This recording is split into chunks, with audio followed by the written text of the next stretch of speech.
Breaking news చూస్తున్నాం. మాజీ మంత్రి అఖిలప్రియ బెయిల్ పిటిషన్ సంబంధించి ఇవాళ తీర్పు వచ్చే అవకాశం ఉంది. దీనిపై వాదనలు జరిగే అవకాశం ఉంది. ఇప్పటికీ అఖిలప్రియ కర్నూలు జైల్లో రిమాండ్ ఖైదీగా ఉన్నారు.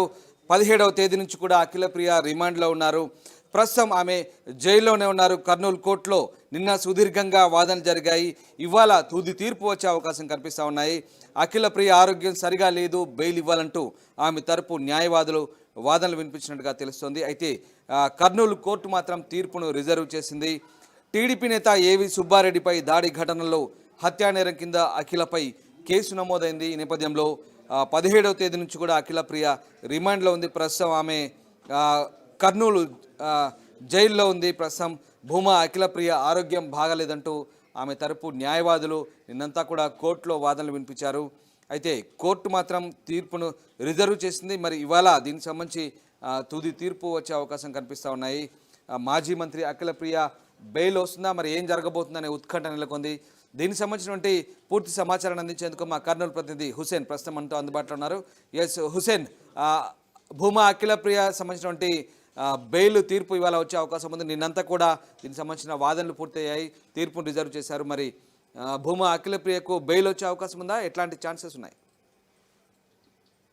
కర్నూలు జిల్లాలో ఉన్నటువంటి మాజీ మంత్రి భూమా అఖిలప్రియ బెయిల్ పిటిషన్ నిన్న వాదనలు పూర్తి జరిగాయి. అయితే బెయిల్ వస్తుందా లేదనేటువంటి ఉత్కంఠ మాత్రం స్థానికంగా ఉన్నటువంటి నాయకుల్లో ఉత్కంఠ నెలకొంది. ఎందుకంటే నిన్నటి రోజున బెయిల్ పిటిషన్ పై కర్నూలు కోర్టులో బెయిల్ ఇవ్వాలి, ఆమె ఆరోగ్య పరిస్థితులు బాగలేవనేసి ఆమె న్యాయవాదులు మొత్తం కోర్టులో పిటిషన్ వేయడం జరిగింది. బెయిల్ పిటిషన్ దీని మీద వాదనలు విన్నటువంటి జడ్జి తీర్పును ఎవరు రిజర్వ్ చేయడం. దీనికి ప్రధాన కారణం ఏంటంటే నిన్నటి సంబంధించి పోలీసులు సీడీ ఫైల్ లేట్గా ప్రొడ్యూస్ చేయడం వల్లే నిన్న రావాల్సినటువంటి తీర్పు రిజర్వ్ చేయబడింది. అయితే ఇవాళ బెయిల్ వస్తుందా లేదనే ఉత్కంఠ మాత్రం భూమా అఖిలప్రియ సంబంధించినటువంటి వర్గాల్లో నెలకొంది. అయితే మరోవైపు నంద్యాల సబ్ జైల్లో ఉన్నటువంటి భార్గవరాముడు ఆమె భర్త మాజీ అఖిలప్రియ భర్తతో పాటు అక్కడ ఏవి మోహన్తో పాటు సాయి అనేటువంటి తన అనుచరుడు ముగ్గురికి నంద్యాల సబ్ జైల్లో ఉన్నారు. అయితే ఈ పిటిషన్ పైన కూడా బెయిల్ పిటిషన్ అక్కడ కూడా వేయడం జరిగింది. అయితే పోలీసులు కస్టడీ కోరుతూ నంద్యాల కోర్టులో తమ కస్టడీకి ఇవ్వాలి అని కోర్టును కోరినటువంటి నేపథ్య పిటిషన్ ఇవాళ బెయిల్ వస్తుందా లేదనేటువంటి ఉత్కంఠ మాత్రం కర్నూలు జిల్లా ఈ భూమా అఖిలప్రియ వర్గాల్లో నెలకొంది. రామ్, ఆమె ఆరోగ్యం బాగాలేదు, ఖచ్చితంగా ఆమెకు బెయిల్ ఇవ్వాల్సిందంటూ ఆమె తరపు న్యాయవాదులు చెప్తున్నారు. మరోవైపు హత్యానేరం కింద కేసు నమోదైన నేపథ్యంలో మరి బెయిల్ వస్తుందా రాదా అనే ఉత్కంఠ అయితే నెలకొంది. ఈ నేపథ్యంలో మరి కోర్టు ఎలాంటి తీర్పు ఇచ్చే అవకాశం ఉందంటే ఇవాళ తీర్పు రిజర్వ్లో పెట్టారు. మోస్ట్లీ బెయిల్ వచ్చే ఛాన్సెస్ ఉన్నాయనుకోవచ్చా ఆమె ఆరోగ్యం దృష్ట్యా? ఆమె ఆరోగ్య పరిస్థితి దృష్ట్యా తప్పనిసరిగా బెయిల్ వచ్చేటువంటి ఛాన్సెస్ అయితే కనిపిస్తున్నాయి. ఎందుకంటే మదర్ ఫీడింగ్ కంపల్సరీ బాబుకి ఇవ్వాల్సినటువంటి అవసరం ఉంది. అయితే 14 రోజుల పాటు రిమాండ్ విధించినటువంటి, అంటే రేపు 30 తేదీ వరకు, ఈ నెల 30 తేదీ వరకు ఆమె రిమాండ్ ఖైదీగా న్యాయమూర్తి విధించడం జరిగింది. అయితే ఈ నేపథ్యంలోనే ఆమె ఆరోగ్య పరిస్థితులు సరిగా లేవని నెక్స్ట్ డేనే ఏదైతే ఆమె రిమాండ్గా మహిళా సబ్ జైలు కర్నూలులో పెట్టారో ఆ రోజు నెక్స్ట్ నైట్ కర్నూలు ప్రభుత్వ ఆమె సంబంధించినటువంటి బాధపడతా ఉన్నారు. మదర్ ఫీడింగ్ ఇవ్వాల్సినటువంటి బాధ్యత ఉన్నటువంటి నేపథ్యంలో మరి తన ఆరోగ్య పరిస్థితి బాగలేదని అక్కడ ఉన్నది కూడా నిర్ధారించారు. అయితే ఈ నేపథ్యంలోనే ఈ గ్రౌండ్స్ ఉన్నాయి, ఆమె హెల్త్ గ్రౌండ్స్ కిందే బెయిల్ పిటిషన్ మంజూరు చేయాలని న్యాయవాదులు కోర్టులో పిటిషన్ వేశారు. నిన్న వాదనలు జరిగాయి. ఇవాళ నిన్న రిజర్వ్ కావడంతో ఈరోజు తీర్పు వచ్చేటువంటి అవకాశం ఉంది. అయితే మరోవైపు నంద్యాలలో ఉన్నటువంటి కోర్టులో స్థానికంగా ఉన్న పోలీసులు కస్టడీకి ఇవ్వాలి అని చెప్పేసి భార్గవరాముడితో పాటు కొంతమందిని కస్టడీకి ఇవ్వాలని బెయిల్ పిటిషన్ పోలీసులు కోరడం జరిగింది. ఈ నేపథ్యంలో బెయిల్ వస్తుందా లేదనేటువంటి ఉత్కంఠ ఉంది. అయితే హెల్త్ గ్రౌండ్స్ కింద చూసుకుంటే మాత్రం భూమా అఖిలప్రియ ఇంకా ఏమైనా పూచికత్తు అలాంటి జరిమానాలు విధించే అవకాశాలు ఉన్నాయి? తప్పనిసరిగా కండిషన్ బెయిల్ మంజూరు చేసేటువంటి అవకాశాలు కనిపిస్తున్నాయి. ఎందుకంటే నంద్యాలలో యువగలం పాదయాత్ర ప్రవేశిస్తున్న నేపథ్యంలో అక్కడ నంద్యాల అంటే కొత్తపల్లి వద్ద నెలకొన్నటువంటి పరిణామాలు చూసినట్లయితే ఆ వీడియోలో దృశ్యాలను పరిశీలించినట్లయితే ఆ జడ్జి మాత్రం తప్పనిసరిగా కండిషన్ బెయిల్ మంజూరు చేసే అవకాశాలు కనిపిస్తున్నాయి. ఎందుకంటే ఒక్కసారిగా మాజీ మంత్రి గొడవకి ప్రేమలో స్వయంగా మొత్తం చూసుకుందాం రా అంటూ సవాళ్ళు విసిరారనేటువంటి దృశ్యాలను చూసి కండిషన్ బెయిల్ ఇస్తారా లేకపోతే ఎలాంటి కండిషన్ లేకుండానే బెయిల్ మంజూరు చేస్తారా అనేటువంటి మాత్రం జడ్జి యొక్క జడ్జి యొక్క తీర్పు మీద ఆధారపడి ఉంది రామ్. ఓకే హుసేన్, అయితే ప్రస్తుతం ఆ నంద్యాల ఆళ్లగడ్డ ప్రాంతంలో పరిస్థితి ఎలా ఉంది? ఒకవేళ ఇవాళ భూమా అఖిలప్రియలకు బెయిల్ వచ్చే అవకాశం, దీనికి సంబంధించి తీర్పు వచ్చే ఛాన్సెస్ ఉన్నాయి. బట్ ఇక్కడ ప్రస్తుతం పరిస్థితులు ఎలా ఉన్నాయి? గత కొద్ది రోజులుగా ఈ రెండు ప్రాంతాల్లో కూడా టీడీపీలో వర్గ విభేదాలు బగ్గుమన్నాయి, పరస్పరం దాడులు చేసుకున్నారు. ప్రస్తుతం ఎట్లా ఉంది అక్కడ పరిస్థితి? ఆళ్లగడ్డలో కావచ్చు, నంద్యాలలో కావచ్చు, పరిస్థితులు అయితే పూర్తి స్థాయిలో సర్దిమణిగాయి అనుకోవచ్చా?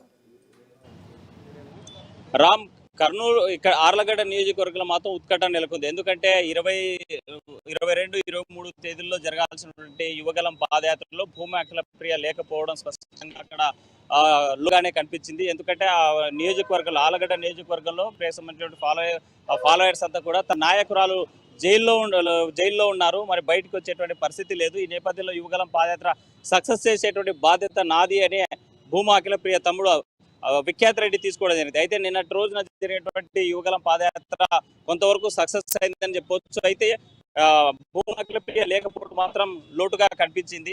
ఈ నేపథ్యంలోనే తమ నాయకురాలికి బెయిల్ వస్తుంది. ఇవాళ బెయిల్ వచ్చినట్లయితే ఆర్లగడ్డ నియోజకవర్గంలో ఒకవైపు ఆనందోత్సవాలు నెలకొన్న తప్పనిసరిగా ఏబీ వర్సెస్ భూమా అఖిలప్రియగా మరో ఏ క్షణమైనా సరే మళ్ళీ గొడవలు జరిగేటువంటి ఆస్కారమే ఎక్కువ కనిపిస్తుంది. ఎందుకంటే ఈ రెండు వర్గాల మధ్య ఫస్ట్ నుంచి రాజకీయ ఆధిపత్య పోరు నడుస్తుంది. మరి ఎప్పుడైనా ఇటు నంద్యాల కానీ అటు ఆర్లగడ్డ నియోజకవర్గాల్లో ఇరు వర్గాలు, అటు ఏవి సుబ్బారెడ్డి వర్గం, ఇటు భూమా అఖిలప్రియ వర్గం పట్టు సాధించేలా తమ యొక్క రాజకీయ వ్యూహాలు, రాజకీయంగా చేసేటువంటి కామెంట్స్ చూసినట్లయితే మొత్తం ఆధిపత్య పోరు మాత్రం స్పష్టంగా కనిపిస్తుంది. నేపథ్యంలోనే టీడీపీకి సంబంధించిన అధినేత మొన్న జరిగేటువంటి ఏదైతే గొడవ జరిగిందో ఆ గొడవ నేపథ్యంలోనే క్రమశిక్షణ కమిటీ వేశారు. ఆ క్రమశిక్షణ కమిటీ ఎలాంటి నిర్ణయం తీసుకోబోతుంది, ఆ కమిటీ ఇచ్చేటువంటి నిర్ణయం తప్పనిసరిగా మరోసారి ఆ రెండు నియోజకవర్గాల్లో ఈ రెండు గ్రూపుల మధ్య మరోసారి ఉద్రిక్తమైనటువంటి పరిస్థితులు నెలకొనేటువంటి పరిస్థితి ఉన్నాయి. ఒకవేళ భూమా అఖిలప్రియకు వ్యతిరేకంగా వచ్చినా లేకపోతే ఏవి సుబ్బారెడ్డికి వ్యతిరేకంగా వచ్చినా ఈ రెండు వర్గాల్లో ఏ ఒక్క వర్గం అయినా మరీ రివర్స్ అయ్యి గొడవ జరిగేటువంటి ఛాన్సెస్ అయితే స్పష్టంగా కనిపిస్తున్నాయి రామ్. ప్రస్తుతానికి యువగలం పాదయాత్ర అక్కడ ముగిసినట్లే భావించవచ్చా? అంటే భూమా అఖిలప్రియ ఆప్షన్స్లో వాళ్ళ తమ్ముడు కూడా కొంత లీడ్ చేసినట్టుగా తెలుస్తుంది. మరి ఒకవేళ మళ్ళీ ఆమె జైలు నుంచి రిలీజ్ అయితే కనుక ప్రస్తుతం పాదయాత్ర ఏమైనా కొనసాగే అవకాశాలు ఉన్నాయి? మళ్ళీ కార్యకర్తల వైపు పర్యటించి మళ్ళీ అట్లాంటి కార్యక్రమం ఏమైనా పెట్టుకునే ఛాన్సెస్ ఏమైనా ప్లాన్ చేసుకున్నారా? రామ్, ఉమ్మడి కర్నూలు జిల్లాలో 40 రోజుల పాటు యువగలం పాదయాత్ర కొనసాగింది. అయితే ఆర్లగడ్డ నియోజకవర్గమే కడప జిల్లాకి బార్డర్గా ఉంది. నిన్న సాయంకాలంతో యువగలం పాదయాత్ర ఉమ్మడి కర్నూలు జిల్లాలో ముగిసింది. అయితే ఇవాళ కడప జిల్లాలో అడుగుపెట్టింది. అక్కడ ఉన్నటువంటి నాయకత్వం కూడా మరి స్వాగతం చెప్తూ యువగలం పాదయాత్రకి స్వాగతం చెప్పారు. ఇక్కడ కర్నూలు జిల్లాకు సంబంధించిన నేతలంతా కూడా కడప బార్డర్ నంద్యాలకు సంబంధించిన బార్డర్ చివరి దాకా వెళ్ళి కడప దగ్గర ఉన్నటువంటి స్వాగతం వాళ్ళకి సెండ్ ఆఫ్ చెప్పి ఇచ్చేసి వచ్చారు. అయితే యువగలం పాదయాత్ర కడప జిల్లాలో జరుగుతున్న నేపథ్యంలో మరోసారి తమ యువ నాయకుడిని కలవడానికి వెళ్తారా లేదా అనేటువంటి మాత్రం భూమా అఖిలప్రియ వచ్చిన తర్వాత వచ్చేటువంటి నిర్ణయాలను బట్టి ఉంటాయని చెప్పుకోవచ్చు Ram. Right, thank you very much Hussain, thanks for the update. ఇది మొత్తమైన భూమా అఖిలప్రియ హత్యాయత్నం కేసు కింద ప్రస్తుతం జైల్లో రిమాండ్ ఖైదీగా ఉంది. టీడీపీ నేత ఏవి సుబ్బారెడ్డిపై దాడి ఘటనలో ఈ నెల 17వ తేదీన ఆమె అరెస్ట్ చేయబడింది. రిమాండ్లో తీసుకున్నారు పోలీసులు. ప్రస్తుతం కర్నూలు మహిళా జైల్లో రిమాండ్ ఖైదీగా ఉన్నారు. మరోవైపు ఆమె భర్త భార్గవరామ్ కూడా నంద్యాల జైల్లో ఉన్నారు. అయితే నిన్న భూమా అఖిలప్రియ ఆరోగ్యానికి సంబంధించి అట్లాగే ఆమెకు ఒక చిన్న బాబు ఉన్నాడు కాబట్టి పాలు ఇవ్వాల్సి ఉంటుంది, ఫీడింగ్ చేయాల్సి ఉంటుంది. కాబట్టి ఈ కోణంలో కూడా ఆమె వైపు ఆలోచించి బెయిల్ మంజూరు చేయాలంటూ కూడా ఆమె వైపు న్యాయవాదులు వాదించడం జరిగింది. అయితే తీర్పును నిన్న రిజర్వ్ చేశారు. ఇవాళ మరి కర్నూలు కోర్టు ఎలాంటి తీర్పు ఇస్తుంది, భూమా అఖిలప్రియకు ఖచ్చితంగా బెయిల్ మంజూరు చేస్తుందా లేదా అనే విషయం ఇంకా ఉత్కంఠ నెలకొంది.